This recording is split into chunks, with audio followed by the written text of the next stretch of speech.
I'm joined by Azad Zangana.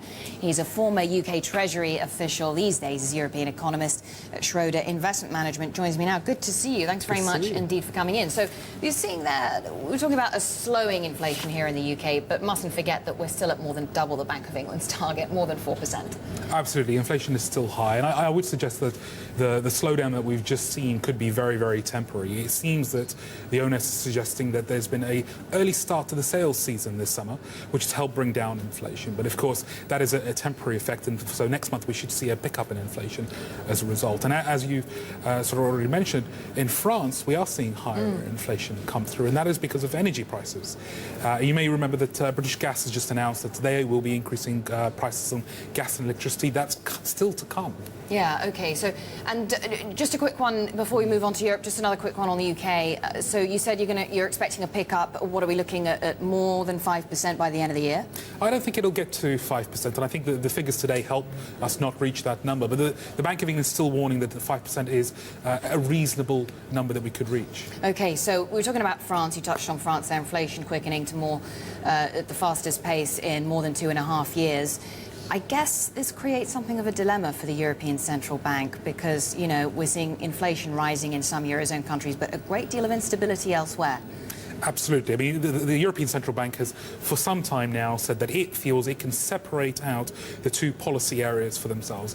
The liquidity problem, which they're trying to address through the special liquidity schemes, trying to provide as much funding as possible to European banks. But on the other hand, it feels that it can also control inflation by raising the base rate at the moment. OK, so when are we expecting the next rate rise? October, would you say? I'd say October is a reasonable bet, and then perhaps some more rate rises next year. OK.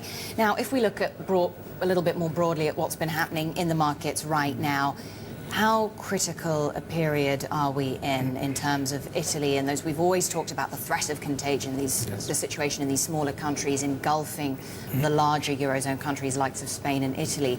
Is this the start of a new phase? Is this actually happening now, given the developments in the markets today and over the past week? I think it's very difficult to say that we're certainly not in a new phase. I think Italy has been dragged kicking and screaming into this crisis very quickly. The problem with Italy, of course, we all know that they have a large stock of outstanding debt on their government.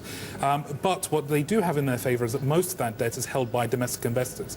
So it'll be very interesting to see if perhaps today, tomorrow, the next few days, whether that domestic buyer comes in and starts bringing those yields down. Because these surely must be attractive yields for those domestic buyers. So, yes, you could argue that it's a good buying opportunity, yields at these sort of rates. Yeah, I mean, as long as they believe that the crisis won't deepen, then there is a big enough cohort of buyers out there within Italy itself. OK, so then do you think that the fact that much of this debt is held domestically will make it any easier to contain the crisis then for Italy?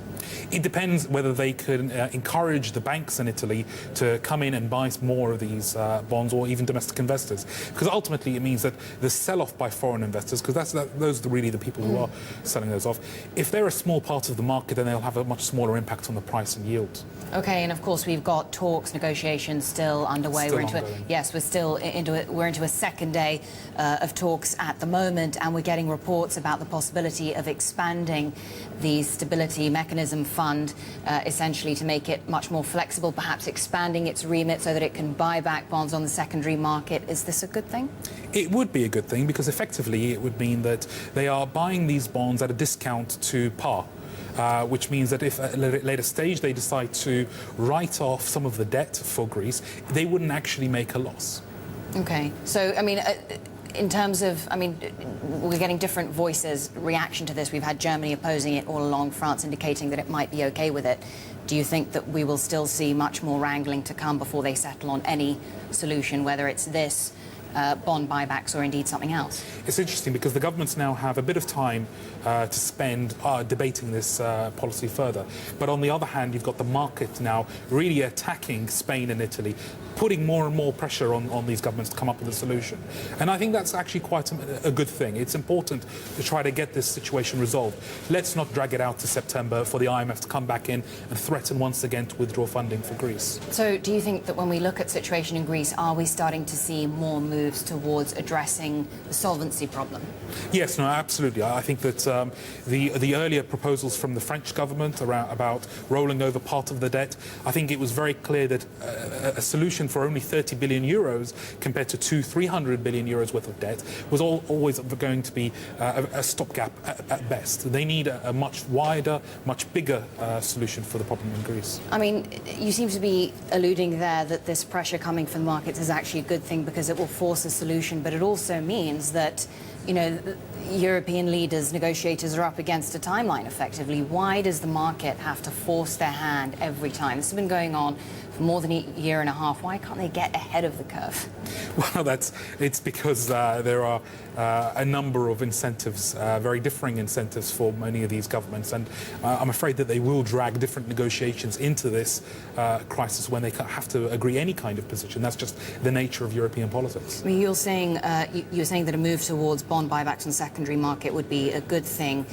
Will we see moves then towards a closer fiscal union, because, you know, that would imply sort of fiscal transfer? So could this be you know, more of a move towards a fiscal union as well as a monetary union, or do you foresee strong domestic opposition, domestic politics perhaps, preventing that from happening? I think if you asked me that question a week ago, before the crisis was spreading to Italy, then I would have said yes, a fiscal union is more likely. Now that we're moving on to Italy, that debt mountain that Italy has is simply too large to help through from Germany and France. It's just simply too big. And I think there will be more and more opposition. And actually, the risk of a breakup are becoming more and more real as we approach a bigger and deeper crisis in Italy. Okay, thanks very much indeed. Azad Zangana.